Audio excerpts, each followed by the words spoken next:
to receive all honor and praise.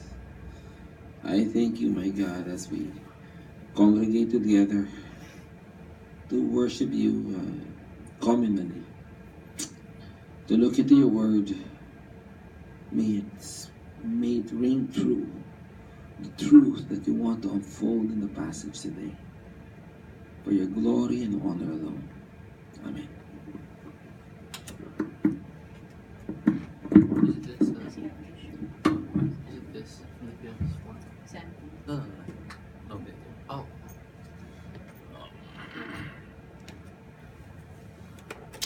Well, honestly, my message today was supposed to be different, as you heard yesterday. And because of our car ride last night, I decided to change it this morning. And in fact, I thought of a different message, but I ended up here in Luke 15. Luke 15 is a very common passage. It's some people call it's more commonly called the prodigal son. You've heard that story before, right? Pitino, did you discuss that during the retreat? Yeah. The prodigal son. Santino, were you able to discuss that too? Yeah. The prodigal son. And I want to just have a closer look. And I want to give you my understanding of it. Of Luke chapter 15. And so turn your Bibles to Luke chapter 15, please.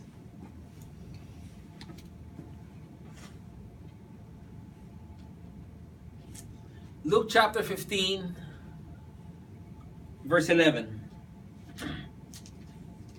And he said, a man had 2 sons. Not hard for me to relate. Right? I have 2 sons.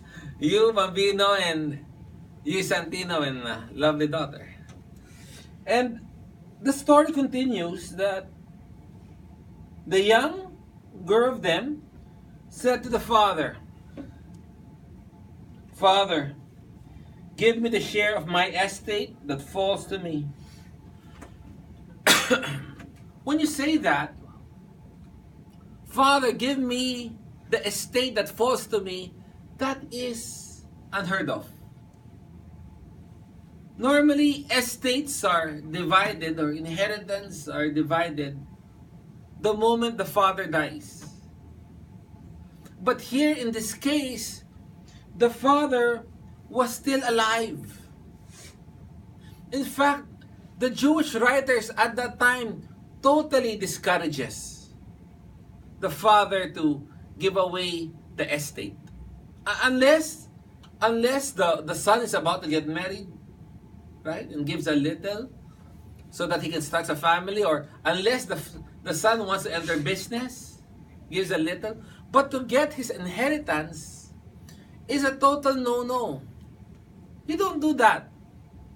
It's almost like saying, Bettina, you're coming to dad and said, Dad, I wish you're dead. Because when I die, when you die, I will get my inheritance. That is basically what this boy was saying.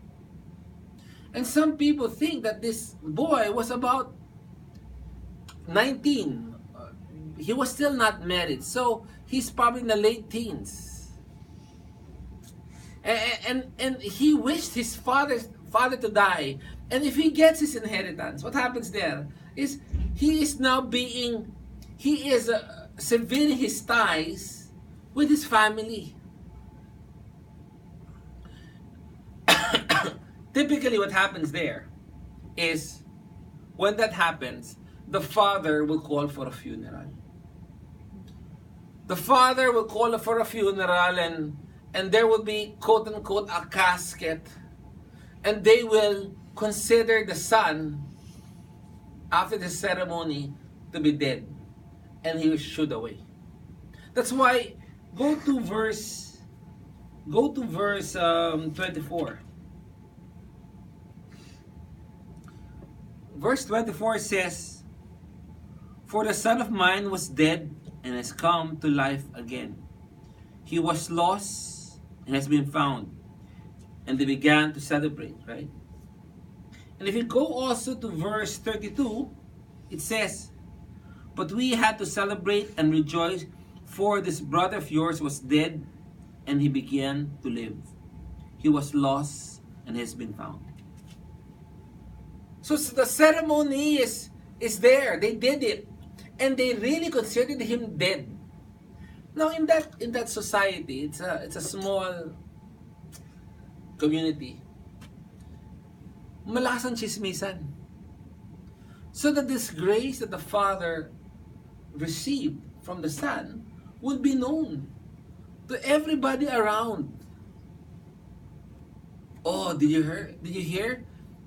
The youngest son, binastos niya yung daddy niya. And the only way for the father to reinstate his dignity in the community is, kumbaga, put his son to death. Literally, or here symbolically, and let him leave. Then what had happened? So he divided the wealth between them. The younger son would get 1/3. The older son gets double portion. So it's assumed that there are only two. So the eldest son gets 2, and the younger son gets 1/3. All right. Next it says, "And not many days later, the young son could not wait.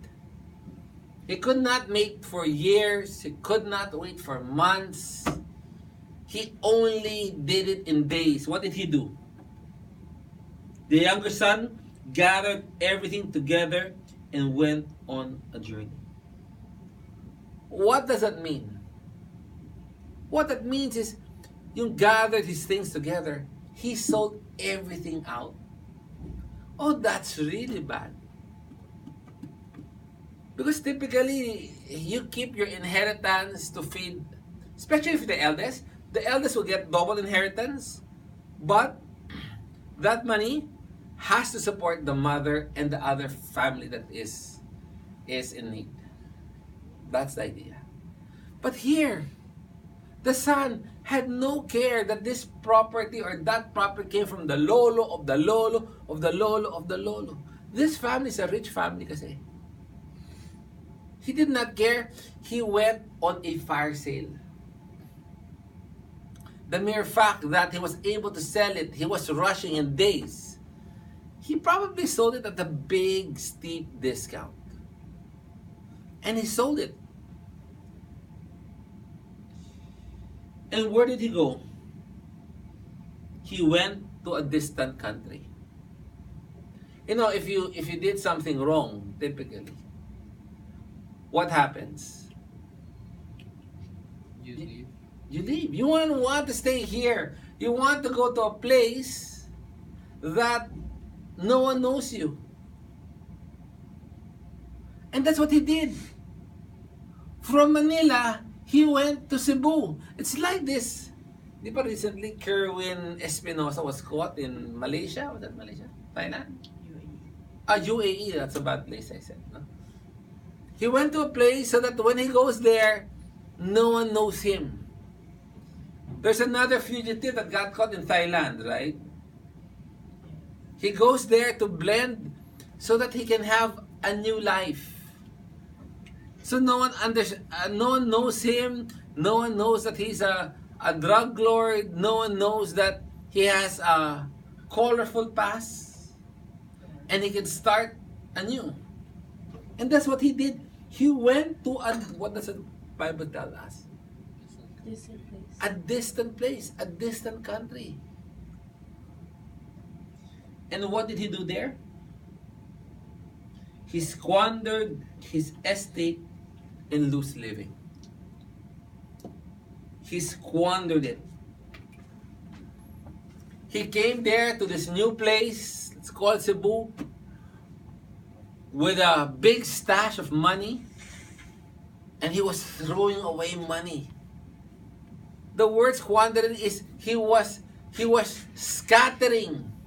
Nagtatapon ng pera. And you can imagine, he goes to a bar.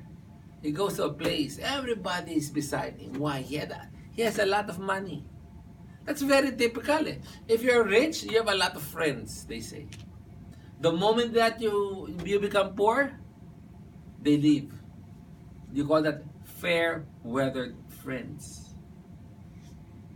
No. I mean, he was just throwing. Now, how did he spend his money? What do you think? Go to verse 30.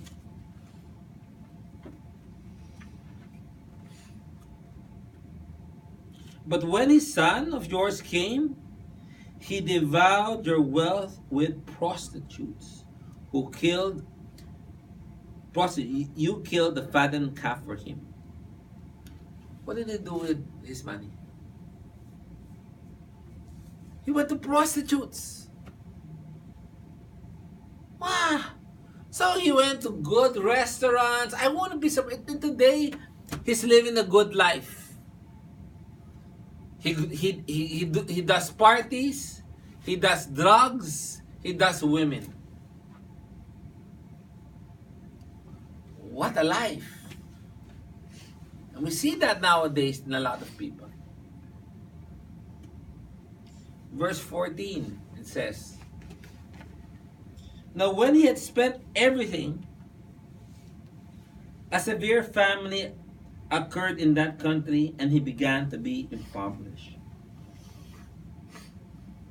You know, no matter how much money you have, believe me, you can lose it. Hang out with wrong friends, you can lose it. Make the wrong decision, you can lose it. In his case, he lost everything. Not only that, a severe famine. A famine that is so severe that it caused people to die. They were that famished at that time. So not only is he now down and out, there is a famine, and he began to become impoverished. The word impoverished there means he needed the help of other people. He was so poor that he cannot sustain his own life. If no one helps him, he would die. That's how poor he is. You know, poor people, during the retreat, right? The extremely poor only earns how much?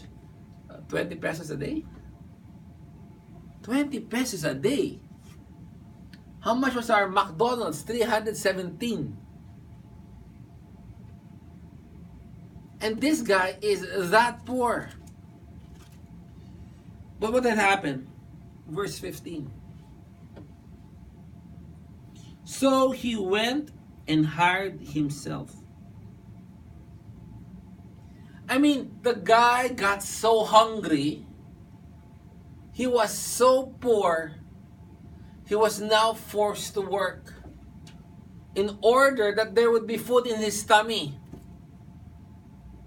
Right? And the word there, he hired himself, is his employer didn't want to hire him.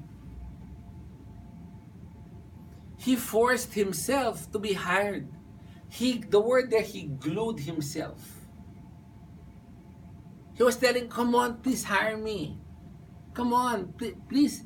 Sige na, please hire me. And this guy now is in a very, very bad spot. Go to Acts chapter 10.